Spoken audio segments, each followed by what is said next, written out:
Assalamualaikum warahmatullahi wabarakatuh. Perkenalkan, nama saya Ardeliana dan Muhammadiyah dengan NIM 44412300094 dari kelas 4D mata kuliah Ekonometrika yang diampu oleh Pak Tatang Sutisna dari jurusan Agribisnis.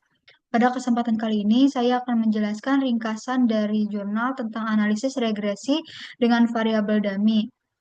Jurnal yang saya gunakan yaitu jurnal yang disusun oleh Pak Irfan dengan judul Analisis Regresi dengan Variabel Dummy untuk mengetahui faktor yang mempengaruhi hasil belajar mahasiswa di bidang statistika. Dalam analisis regresi ini terdapat variabel Y dan variabel X, di mana variabel Y atau dependent adalah variabel yang sedang dipengaruhi, dan variabel X independent adalah variabel yang mempengaruhi. Jadi variabel X dari judul ini yaitu faktor-faktor yang mempengaruhi hasil belajar. Ini bisa dari jenis kelamin, metode pembelajaran apakah offline atau online, jurusan sekolah, dan lain sebagainya. Dan untuk datanya itu data kualitatif. Dan untuk variabel Y-nya yaitu hasil belajar mahasiswa di bidang statistika, bisa dalam bentuk nilai akhir ujian atau IPK atau lain sebagainya. Dan data ini jenisnya yaitu kuantitatif. Variabel dummy ini digunakan karena ada variabel independennya yang bersifat kategorikal. Jadi perlu dikodekan dengan angka, biasanya 0 dan 1, supaya bisa dimasukkan ke dalam model regresi. Dan selanjutnya, data dalam penelitian ini menggunakan data primer mahasiswa Fakultas Psikologi UIN Syarif Hidayatullah Jakarta yang menempuh mata kuliah statistika tahun akademik 2022 atau 2023. Sampel dalam penelitian ini berjumlah 210 yang merupakan mahasiswa aktif. Data primer yaitu data yang diperoleh langsung dari sumbernya, yaitu mahasiswa. Di sini datanya terdiri dari satu variabel terikat dependen yaitu Y, hasil belajar statistika, dan 7 variabel bebas atau independen yaitu variabel X1 sampai X7 ini. Bisa dilihat dari tabel ke-1 untuk 7 variabel bebas ini dalam bentuk kategorik. Jadi harus menggunakan variabel dummy. Jadi metode penelitian ini disebut dengan analisis regresi berganda karena X-nya lebih dari 1, dengan variabel bebasnya berupa variabel dummy yaitu jenis kelamin, keaktifan mahasiswa, jurusan sekolah, asal daerah, status organisasi, dan status bekerja. Dengan X1-nya jenis kelamin yaitu laki-laki 1, perempuan 0. Untuk keaktifan mahasiswa aktif berpartisipasi dalam pembelajaran itu 1, tidak aktif berpartisipasi dalam proses pembelajaran itu dummy 0. Untuk jurusan sekolah yaitu jurusan IPA dummy 1. Untuk jurusan selain IPA itu 0. Untuk X4-nya asal daerah, daerah khusus Ibu Kota Jakarta, Jawa Barat, dan Banten itu 1. Luar daerah khusus Ibu Kota Jakarta, Jawa Barat, dan Banten itu 0. Untuk X5 yaitu status merantau itu 1, tidak merantau itu 0. Untuk X6, organisasi, aktif ikut organisasi itu 1, tidak ikut organisasi itu 0. Untuk X7, status bekerja, bekerja part-time itu 1, tidak bekerja itu 0. Selanjutnya, di sini ada gambar 1 dan gambar 2. Mahasiswa Fakultas Psikologi UIN Syarif Hidayatullah Jakarta untuk tahun ajaran 2022 atau 2023 yang menjadi sampel penelitian itu berjumlah 210 sampel. Berdasarkan gambar ke-1 ini terdapat informasi persentase bahwa dari 210 sampel, mahasiswa perempuan lebih banyak dibandingkan dengan mahasiswa laki-laki. Itu sebesar 79,5% atau 163 mahasiswa perempuan dan 20,5% atau 47 mahasiswa laki-laki. Untuk gambar kedua ini ada dari jurusan IPA, IPS, dan jurusan lainnya. Dengan daerah pertama Sumatera Utara dan daerah istimewa Aceh, dan daerah 2 sampai daerah 10 sebagai berikut. Gambar kedua ini menunjukkan bahwa dari 210 sampel mahasiswa Fakultas Psikologi UIN, lebih banyak jumlahnya dari jurusan IPA dibandingkan jurusan IPS dan jurusan lainnya. Untuk jumlah terbesar pertama penyebaran mahasiswa jurusan IPA dan IPS berasal dari Jawa Barat dan Banten. Dan penyebaran mahasiswa terbesar kedua dari jurusan IPA, IPS, dan jurusan lainnya yaitu berasal dari DKI Jakarta. Selanjutnya pada gambar ketiga terdapat status mahasiswa perantauan dan bukan perantauan.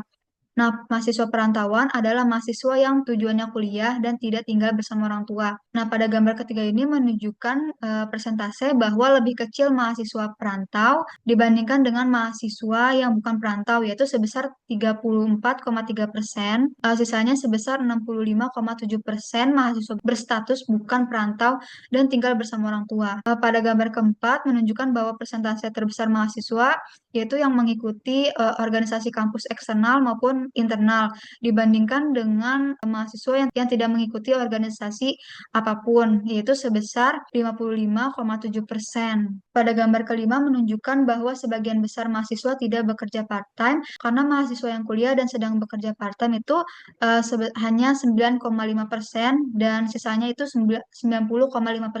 Selanjutnya menganalisis regresi untuk mengetahui variabel apa saja yang secara statistik signifikan terhadap hasil belajar statistika. Jadi secara garis besar ada tiga hal yang dilihat. Yang pertama itu R-square, tujuannya untuk melihat proporsi atau persentase varians variabel terikat atau Y yang dijelaskan oleh variabel bebas X secara keseluruhan. Yang kedua ada tabel ANOVA yang tujuannya menguji apakah nilai R-square tadi yang diperoleh secara statistik signifikan atau menguji secara simultan variabel bebas terhadap variabel terikat. Nah, yang ketiga itu ada koefisien regresi. Nah, tujuannya untuk melihat signifikansi ke semua variabel bebas terhadap variabel terikat. Jadi secara sederhana, R-square ini untuk menilai seberapa baik model dalam menjelaskan data. Dan untuk tabel ANOVA, apakah keseluruhan model ini signifikan atau tidak.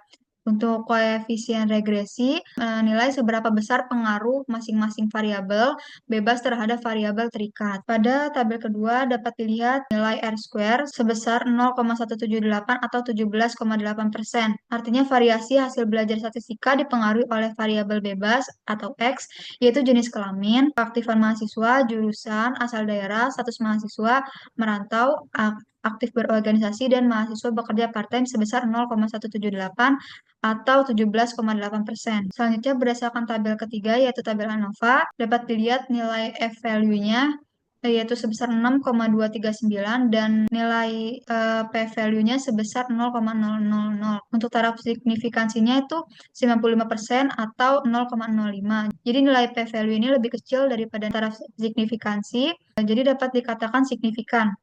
Dapat disimpulkan bahwa jenis kelamin, keaktifan mahasiswa, jurusan, asal daerah, status mahasiswa merantau, aktif berorganisasi, dan mahasiswa bekerja part-time, secara keseluruhan memiliki pengaruh yang signifikan terhadap hasil belajar statistika karena nilai P-value lebih kecil daripada taraf signifikan. Selanjutnya tabel keempat yaitu ada variabel jenis kelamin yang memiliki arah hubungan negatif yaitu bernilai minus 2,056 dan tidak signifikan terhadap hasil belajar statistika karena nilai P-value-nya itu sebesar 0,136, besar daripada 0,05. Jadi artinya berdasarkan jenis kelamin, laki-laki dibandingkan perempuan tidak memiliki perbedaan secara rata-rata dalam hasil belajar statistika karena untuk selanjutnya variabel keaktifan mahasiswa memiliki arah hubungan yang positif yaitu 3,775 dan signifikan terhadap hasil belajar statistika karena P-value-nya itu lebih kecil daripada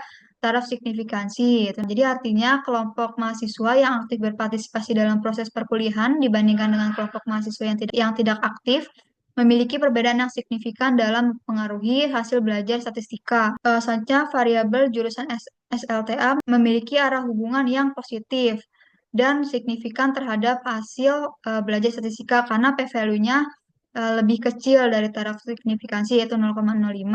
Jadi artinya kelompok mahasiswa yang berasal dari jurusan IPA dibandingkan dengan kelompok mahasiswa selain jurusan IPA memiliki perbedaan yang signifikan dalam mempengaruhi hasil belajar statistika. Nah, untuk variabel asal daerah memiliki arah hubungan yang positif yaitu 1,935, tapi tidak signifikan terhadap hasil belajar statistika karena P-value-nya itu lebih besar dari taraf signifikansi. Jadi artinya mahasiswa yang berasal dari DKI Jakarta, Jawa Barat, dan Banten dibandingkan mahasiswa berasal dari luar DKI Jakarta, Jawa Barat, dan Banten tidak memiliki perbedaan secara rata-rata dalam hal hasil belajar statistika. Untuk variabel status mahasiswa merantau itu memiliki arah hubungan yang positif yaitu 2,209 tapi tidak signifikan terhadap hasil belajar statistika karena p-value-nya itu lebih besar dari 0,05. Artinya mahasiswa perantauan dibandingkan mahasiswa bukan perantauan tidak memiliki perbedaan secara rata-rata dalam hal hasil belajar statistika. Selanjutnya ada variabel aktif berorganisasi memiliki arah hubungan yang positif yaitu 1,059 tapi tidak signifikan terhadap hasil belajar statistika karena p-value-nya sebesar 0,349 itu lebih besar dari 0,05. Jadi artinya mahasiswa yang aktif mengikuti kegiatan organisasi kampus eksternal maupun internal dibandingkan mahasiswa yang tidak ikut organisasi apapun tidak memiliki perbedaan secara rata-rata dalam hal hasil belajar statistika ini. Untuk variabel terakhir yaitu variabel mahasiswa bekerja part-time memiliki arah hubungan yang negatif yaitu minus 4,744 dan signifikan terhadap hasil belajar statistika karena p-value-nya sebesar 0,013 lebih kecil dari taraf signifikansi yaitu 0,05. Jadi artinya cenderung kelompok mahasiswa yang tidak bekerja part-time lebih baik dibandingkan dengan kelompok mahasiswa yang tidak bekerja part-time yang signifikan dalam mempengaruhi hasil belajar statistika. Jadi berdasarkan analisis regresi dengan variabel bebas berbentuk variabel dummy, hanya terdapat 3 dari 7 variabel bebas yang signifikan mempengaruhi hasil belajar statistika tadi yaitu variabel keaktifan mahasiswa, jurusan, dan mahasiswa bekerja part-time. Sedangkan variabel jenis kelamin, asal daerah, mahasiswa yang aktif berorganisasi, dan mahasiswa status perantauan tidak memiliki pengaruh terhadap hasil belajar mata kuliah bidang statistika. Jadi kesimpulannya, mahasiswa yang aktif dalam pembelajaran cenderung memiliki hasil belajar yang lebih baik dibandingkan yang tidak aktif. Mahasiswa dari jurusan IPA juga cenderung memiliki hasil belajar yang lebih baik dibandingkan dengan mahasiswa dari jurusan lain. Dan mahasiswa yang bekerja part-time cenderung memiliki prestasi akademik lebih rendah dibandingkan yang tidak bekerja. Baik, sekian dari saya. Mohon maaf jika ada kekurangan atau kesalahan kata. Wassalamualaikum warahmatullahi wabarakatuh.